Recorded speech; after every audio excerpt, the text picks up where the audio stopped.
दोस्तों, आज मैं आपको ऐसी कहानी सुनाने जा रहा हूँ जो बहुत ही ज्ञानवर्धक होने वाली है। जो भी लोग इस कहानी को ध्यान से और दिल से सुनते हैं, उनके घर में कोई भी झगड़ा और कलेश उत्पन्न नहीं होता। उसके घर में हमेशा सुख और शांति बनी रहेगी। उसके घर में माता लक्ष्मी का सदैव आगमन रहेगा। ये तो आप जानते हैं कि जिसके घर में रोज झगड़े होते हैं, रोज कलेश होते हैं, उसके घर में कभी भी बरकत नहीं होती। उस घर में कभी माता लक्ष्मी का आगमन नहीं होता। और जिसके घर में सुख शांति होती है, उसी के घर में सुख समृद्धि भी आगमन होती है और माता लक्ष्मी का निवास उसके घर में सदा बना रहता है। इस कहानी को सुनने के बाद आपको यह पता चल जाएगा कि हमें घर में लड़ाई झगड़े क्यों नहीं करने चाहिए, और जिसके घर में लड़ाई झगड़े होते हैं वो उन झगड़ों को कैसे रोक सकता है। क्योंकि घर में सुख शांति का होना बहुत जरूरी है। क्योंकि जहाँ सुख शांति होती है वहीं माता लक्ष्मी का निवास होता है। जहाँ कलेश उत्पन्न होते हैं, लड़ाई झगड़े उत्पन्न होते हैं, वहाँ माता लक्ष्मी का वास नहीं होता। वहाँ पर दुख दरिद्रता का निवास होता है। एक बार इस कहानी को पूरा सुने, यह कहानी आपको बहुत कुछ सिखा देगी। तो चलिए शुरू करते हैं। एक जंगल में एक मोर मोरनी का जोड़ा रहता था। मोर और मोरनी बहुत ही हंसी खुशी से जंगल में अपना जीवन बिता रहे थे। एक दिन मोरनी मोर से कहती है कि पिया, हमें यहाँ से चलना चाहिए, हमें वहाँ चलना चाहिए जहाँ हमारे समाज के लोग रहते हैं। आप ही सारे और मोर मोरनी जहाँ रहते हैं, हमें वहाँ चलना चाहिए। मोर मोरनी से कहता है, प्रिय, अगर हम वहाँ चलेंगे तो लड़ाई झगड़े होंगे। हम दोनों इस जंगल में कितना सुकून से रहते हैं, हमें वहाँ जाने की क्या जरूरत है। लेकिन मोरनी जिद करने लगती है तो मोर भी मान जाता है। मोरनी के जिद करने पर वे दोनों उड़कर एक नगर में आ जाते हैं। उस नगर का राजा पशु पक्षियों की भाषा को आसानी से समझता था। उस राजा ने ग्राह शास्त्र की पढ़ाई की थी। ग्राह शास्त्र का मतलब ही यही होता है कि पशु पक्षियों की भाषा को समझ पाना। वह राजा सभी प्रकार के पशु पक्षियों का आवाज को समझ पाता था। हर जीव जंतु के आवाज को वह बखूबी समझता था कि वह क्या कह रहा है। दोनों मोर और मोरनी उसी नगर में आ जाते हैं। एक दिन की बात है। राजा अपनी रानी से कहता है, हे रानी, मुझे बहुत तगड़ी भूख लगी है, आप मुझे भोजन करवा दीजिए। राजा की रानी 36 प्रकार की भोजन बना करके एक हाथ में पानी का लोटा और दूसरे हाथ में खाने का थाली लेकर राजा के पास पहुंचती है। रानी जैसे ही भोजन का थाली राजा के समक्ष रखती है तो एक चावल का टुकड़ा नीचे गिर जाता है। वहीं पे कुछ चींटियां घूम रही थी। एक चींटी चावल के टुकड़े लेकर वहां से जाने लगती है। राजा बैठा यह सब घटना को देख रहा था। उस चींटी के पास में तुरंत ही एक बड़ा चींटा आता है। वह चींटा उस चींटी से कहता है, हे प्रिय, यह चावल का टुकड़ा मुझे दे दीजिए और तुम वापस जाओ, उस राजा के थाली से दूसरा चावल का टुकड़ा लेकर आओ। उनकी बातों को राजा पूरी तरह से सुन रहा था, क्योंकि राजा हर जानवर पशु पक्षियों की भाषा को समझ सकता था। तो राजा वहीं बैठा सुन रहा था कि चींटा चींटी से क्या बात कर रहा है। चींटी चींटा से कहती है, नहीं नहीं, मैं नहीं जाऊंगी। अगर यह बात राजा को पता चल जाएगी तो राजा मुझे मार ही डालेगा। फिर चींटा चींटी से कहता है, तुम जाओ, राजा को नहीं पता चलेगा। चींटी फिर जाने की कोशिश तो करती है, लेकिन आधे रास्ते से वापस चली आती है और चींटा से कहती है, नहीं, मैं नहीं जाऊंगी। हो सकता है राजा को पता चल जाए और राजा मुझे मार दे। राजा उन दोनों को देख रहा था तो चींटा को इस बात का भान हो जाता है कि राजा हमारी बात को समझ रहा है। चींटा फिर चींटी से कहता है, देखो, लगता है राजा हमारी बात को समझ रहा है। राजा ने हमारी बातों को सुन लिया है, इसीलिए वो हमें ही देख रहा है। चींटी चींटा से कहती है, अगर राजा ने हमारी बातों को सुन लिया है और अगर ये बात राजा किसी और को बताएगा तो उसी समय वह पत्थर का बन जाएगा। राजा चींटा और चींटी की बात को बखूबी सुन लेता है और समझ लेता है राजा इस बात को सुनकर हंसने लगता है। राजा को हंसी आने लगती है। जैसे ही राजा को हंसी आती है, उधर राजा की रानी रसोई से बाहर आती है। वह जैसे ही रसोई से बाहर निकलती है, राजा उसे हंसता हुआ दिखाई देता है। रानी राजा को हंसते हुए देखकर सोचने लगती है कि शायद मुझसे कोई गलती हुई है, इसीलिए राजा इतना हंस रहे हैं। रानी राजा के पास आती है और कहती है, महाराज, क्या मुझसे कोई भूल हुई है, कोई पाप हुआ है कि आप इतने जोरों से हंस रहे हैं? राजा रानी से कहता है कि नहीं नहीं, ऐसी कोई बात नहीं, मुझे बस यूं ही हंसी आ गई। रानी जिद करने लगती है और कहती है, आपको मुझे बताना पड़ेगा कि आप क्यों हंस रहे थे। राजा बार बार मना करता है, क्योंकि राजा को पता था, क्योंकि चींटी ने कहा है कि अगर मैं चींटी वाली बात किसी को बताऊंगा तो मैं पत्थर का बन जाऊंगा। इसीलिए राजा रानी को यह बात नहीं बताना चाहता था, लेकिन रानी बार बार जिद करती है और कहती है कि आपको मुझे बताना ही होगा कि आप क्यों हंस रहे थे। अगर आप मुझसे सच्चा प्रेम करते हैं, अगर आप मुझे अपना रानी समझते हैं, तो आपको यह बताना ही पड़ेगा आप क्यों हंस रहे थे। अब राजा बड़ा ही धर्म संकट में पड़ जाता है। राजा सोचता है, अगर मैं यह बात रानी को बताऊंगा तो मैं पत्थर का बन जाऊंगा, और फिर सोचता है अगर मैं नहीं बताऊंगा तो रानी का विश्वास खत्म हो जाएगा। रानी बहुत जिद करने लगती है। कहते हैं ना, त्रिहट और बालहट बहुत तगड़ी होती है, इन दोनों हट से हमेशा बच के रहना चाहिए। रानी के त्रिहट के सामने राजा को झुकना पड़ता है और राजा रानी से कहता है कि ठीक है, अगर ये बात मैं आपको बताऊंगा तो बाद में आपको पछताना पड़ेगा। रानी कहती है, अभी तो आप कह रहे थे कोई बात नहीं है, अभी आप कह रहे हैं मुझे पछताना पड़ेगा। रानी कहती है कि जरूर कोई तगड़ी बात है, और रानी और ज्यादा जिद करने लगती है। तब राजा कहता है, ठीक है, अगर आप नहीं मान रही हैं तो चलिए किसी जंगल में आपको यह बात बताऊंगा। राजा रानी रथ पे सवार होकर जंगल के लिए निकल जाते हैं। जैसे ही वे घनघोर जंगल में पहुंच जाते हैं, तब राजा सारी बात रानी को सुनाने लगता है। जैसे ही राजा थोड़ी थोड़ी बात रानी को सुनाते गया, वैसे वैसे वो धीरे धीरे पत्थर का बनता गया। जैसे राजा आधी बात रानी को सुनाई, वह आधा पत्थर का हो गया। राजा फिर रानी से कहता है, हे रानी, मैं धीरे धीरे पत्थर का बनता जा रहा हूँ, तुम बाद में बहुत पछताओगी। रानी कहती है, हे राजा साहब, हे महाराज, थोड़ी सी बात बची है, आप उसे भी सुना दीजिए ना। राजा पूरी बात बता देता है और राजा पूरा पत्थर का बन जाता है। रानी के इस जिद के कारण राजा पूरा पत्थर का बन जाता है। रानी पूरा रोने लगती है। रानी उस पत्थर को हिलाने की कोशिश करती है, लेकिन भारी भरकम पत्थर कैसे हिला पाती, क्योंकि राजा बहुत ही भारी था। राजा पत्थर का बन जाता है और उधर रानी सर पटक कर रोती है, छाती पीटती है, बिलाप करती है, हर किसी जीव जंतु से सहायता के लिए गुहार करती है। इन सब कहानी को मोर और मोरनी बखूबी देख रहे थे, अपनी आंखों से देख रहे थे।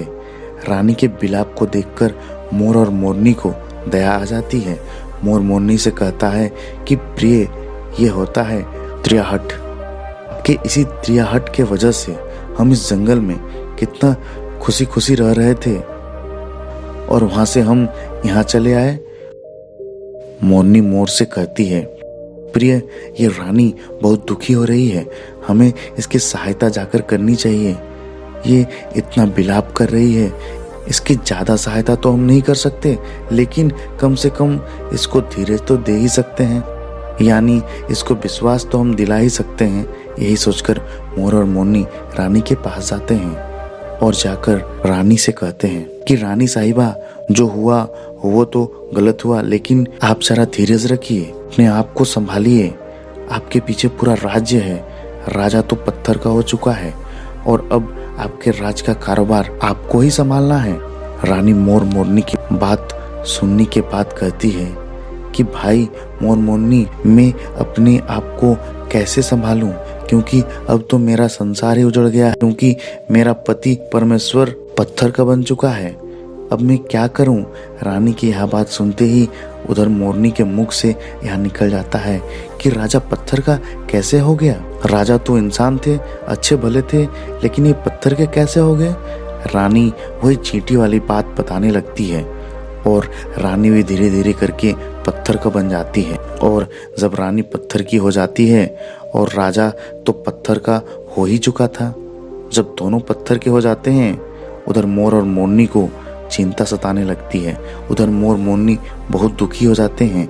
मोर मोरनी को यह चिंता सताने लगती है कि यह विपत्ति हम पे भी आ सकती है, क्योंकि राजा और रानी दोनों उसी चींटी वाले बात के कारण ही तो पत्थर बन चुके हैं। मोर मोरनी से कहता है, हम पर भी खतरा मंडरा रहा है, क्योंकि तुम स्त्रियों से कोई भी बात छुपती नहीं है। मोरनी मोर से कहती है कि पियाजी, यहाँ से हम दूर चलें क्या। मोर मोरनी से कहता है, हे बेवकूफ, दूर जाने से क्या फायदा है। यह संकट तो धरती के किसी भी कोने में हमारा पीछा नहीं छोड़ेगा। यह खतरा तो हमेशा हमारे ऊपर मंडराते रहेगा, और जाने अनजाने में भी अगर हमारे मुख से यह निकल गई तो हम भी पत्थर के बन जाएंगे। इसी बात को लेकर मोर और मोरनी बहुत दुखी हो जाते हैं, बहुत चिंतित हो जाते हैं। रात दिन उनको यह दुख खाया जाता है। यह सोचकर वह न भोजन करते हैं, न चैन से सोते। बस रात दिन उनको यही दुख सताती और यही टेंशन रहता कि कहीं यह बात हमारे मुख से निकल ना जाए। यदि हमारे मुख से यह बात भूलकर भी निकल गई तो हम दोनों पति पत्नी पत्थर का बन जाएंगे। यही सोचकर मोर ने दिमाग लगाया कि यदि मैं सारे चींटियों को खत्म कर दूंगा तो यह सब खत्म हो सकता है, क्योंकि सारा करा धरा तो चींटियों का ही है। मोर मुन्नी से कहता है कि प्रिय, अगर हम सृष्टि से सारी चींटियों को खत्म कर दें तो यह संकट भी समाप्त हो जाएगा। मोर मुन्नी इस बात से राजी हो जाते हैं और सभी चींटियों को मारकर खाना शुरू कर देते हैं। मोर और मोरनी का इतना आतंक हो गया था, सभी चींटी डर के मारे और बिल खोद के धरती के अंदर जाके छिप गई। मोर और मोरनी को जहाँ भी चींटियां दिखती तुरंत दबोच लेते। कोई भी चींटी मोर और मोरनी के इस आतंक के वजह से बाहर नहीं आते थे। तभी चींटियों ने जमीन के अंदर अपना बिल बनाना शुरू कर दिया और जमीन के अंदर ही जाकर बैठ जाती। काफी समय बीतने के बाद चींटियों को भूख सताने लगी, क्योंकि भोजन तो बिल में मिलना संभव नहीं था, यह तो बाहर ही मिल सकता था। अब जैसे भोजन लेने के लिए चींटियां बाहर आती, मोर उसे दबोच लेते और उसे जान से मार देते। चींटी और एक चींटा बिल के अंदर भोजन के मारे तड़पते हुए श्री हरि विष्णु का जोरदार भजन करने लगे। भक्ति करते करते उन्हें ये भी मालूम नहीं था कि वह कहाँ है और कहाँ नहीं है। वह घनघोर तपस्या में लीन हो गए। अंत में जाकर श्री हरि विष्णु उन्हें दर्शन देते हैं और भगवान विष्णु कहते हैं कि चींटी चींटा, जो तुम्हें मांगना है मांग सकते हो। हम तुम्हारे भक्ति से प्रसन्न हैं, क्योंकि चींटी और चींटा ने निरंधार भक्ति की थी, ना ही कोई जल ग्रहण किया और ना ही कोई अन्न। इसीलिए भगवान विष्णु बहुत जल्दी प्रसन्न हो गए और आकर कहने लगे कि हे चींटी चींटा, जो तुम्हें मांगना है मांग सकते हो। हम तुम्हारे भक्ति से अत्यंत प्रसन्न हैं। उधर चींटी और चींटा ना जाने कितने दिनों से भूखे और प्यासे थे। दोनों एक ही बात कहते हैं, हे प्रभु, आप हमें वर देना चाहते हैं, हमारे पेट में गांठ लगवा दीजिए। उन्होंने सोचा, अगर हमारा पेट ही नहीं होगा तो हम बाहर क्यों जाएंगे और मोर मोरनी हमें नहीं खाएंगे। इसीलिए उन्होंने मांगा कि हे प्रभु, हमारे पेट में गांठ लगवा दीजिए। भगवान विष्णु कहते हैं तथास्तु, और चींटियों के पेट में गांठ लग जाता है। आज भी चींटियों के पेट में गांठ लगी हुई है। चींटियों का पेट नहीं होता। फिर चींटी और चींटा भगवान विष्णु से कहते हैं, हे प्रभु, हमारे पेट में तो गांठ लग गई है, लेकिन अभी भी हमें मोर और मोरनी से खतरा है। मोर और मोरनी हमारे इंतजार में अभी भी ऊपर जमीन पर बैठे हैं और वे हमें जैसे ही देखेंगे हमें मार देंगे। भगवान विष्णु चींटा और चींटी मोर और मोरनी के समक्ष जाते हैं। भगवान विष्णु मोर से कहते हैं, मोर, तुम चींटियों का शिकार करना बंद करो। इसमें चींटियों का कोई दोष नहीं है। जो दोषी था वो राजा था, क्योंकि राजा ने क्राव शस्त्र का अध्ययन किया था, इसीलिए वह सभी जीव जंतुओं का भाषा को समझने में सक्षम था। उसके साथ साथ वह जिन भाषा को समझता था उनका रूप बदलने में भी वह सक्षम था। उन पशु पक्षियों का वह रूप भी धारण किया करता था, और जब वह राजा रूप धारण करता था उन पशु पक्षियों के साथ संभोग भी किया करता था। और जब वह पशु पक्षी गर्भ धारण करते थे तो उन्हें छोड़कर वह इंसान बन जाता था, और फिर ऐसे पशु पक्षियों पर वह जोरदार हंसने लगता था। इसी मूर्खता के कारण ही आज ये राजा पत्थर का बना पड़ा है। मोर कहता है, प्रभु, उनकी पत्नी का, उनकी रानी का इसमें क्या दोष था? श्री हरि विष्णु कहते हैं, उनकी पत्नी भी उनके पाप में भागी है, क्योंकि उनकी पत्नी अगर उनको रोकती वह इतना बड़ा पाप नहीं करता। इसीलिए उनकी रानी भी इस पाप के भागीदारी हैं, इसीलिए आज वो भी पत्थर का बन चुकी है।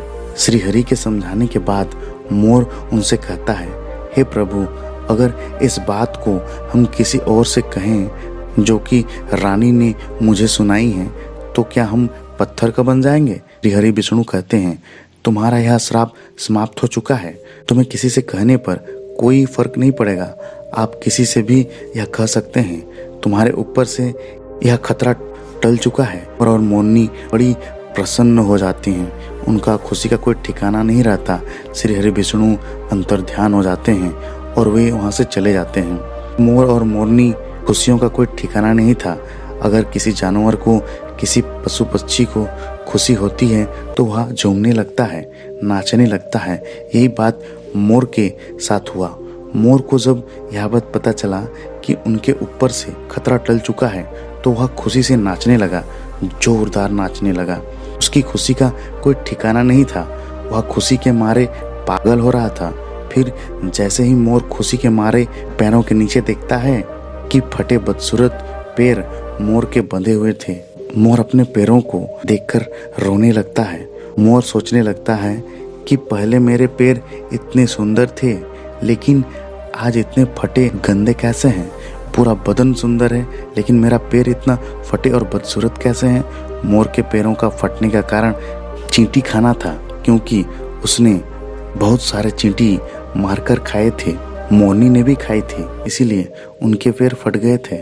आज भी कोई इंसान अगर चींटी खाता है तो उसके शरीर में छोटे छोटे दाने बन जाते हैं। यदि आप ज़्यादा मात्रा में चींटी खाएंगे तो आपका बदन भी फटने लगेगा। सांप केंचुली क्यों छोड़ता है? क्योंकि सांप चींटी खाता है, इसीलिए उसका शरीर फटकर उतर जाता है, अलग हो जाता है। इसी तरह मोर के पैर भी फट गए, वह बदसूरत हो गए। इसीलिए मोर अपने पैरों को देखकर जोर जोर से रोने लगा। मोरनी मोर को धीरज रखवाती है और कहती है, जो हुआ वो तो हो गया, रोने से क्या होगा।